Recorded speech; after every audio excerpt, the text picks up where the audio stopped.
I have met people that have lived in the U.S. for 15, 20 years and still not know very much English. I have seen them also have been students for a long time and not know very much English.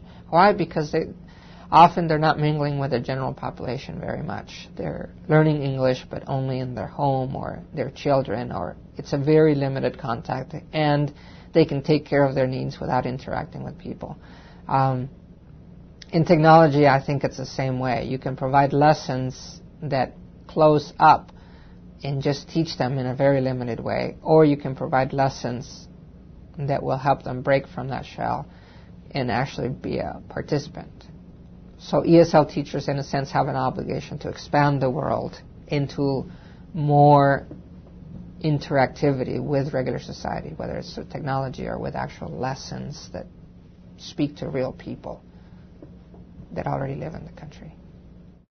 Teachers can integrate technology in a lot of ways. There are a lot of options open to them now. There's the internet, television and video, radio, which can also be radio and internet, because people can access internet radio now, which could be a great resource in the classroom. And as far as video is concerned, there's instructional videos made especially for language learners, or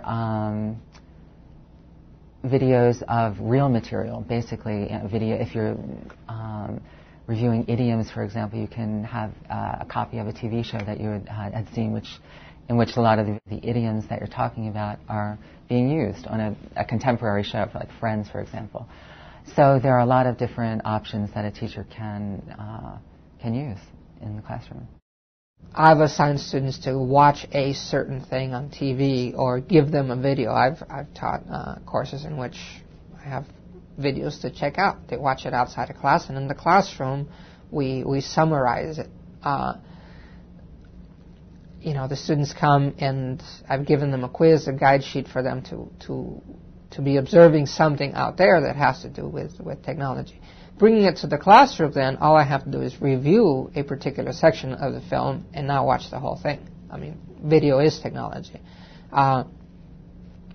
If you can drop down for audio, and you can also do things with audio that are pretty easy. That is, instead of just listening, you can have 5 recorders and have students record themselves and start listening to themselves. You don't need a whole media lab for that. Well, within an ESL classroom, there's going to be a representation of a lot of different cultures.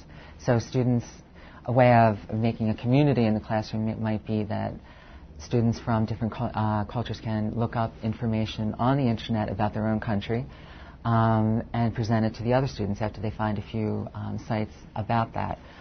For American culture, if they're learning American culture, they can go to government websites.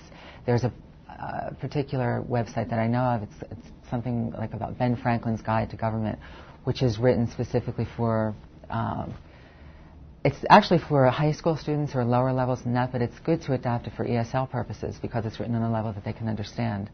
So you can use it in that way, finding out about culture. And, maybe you can have one question. How does the American government work? And then you can go to that website and it tells you, it gives you the levels and explains it in a pretty concise manner and understandable way.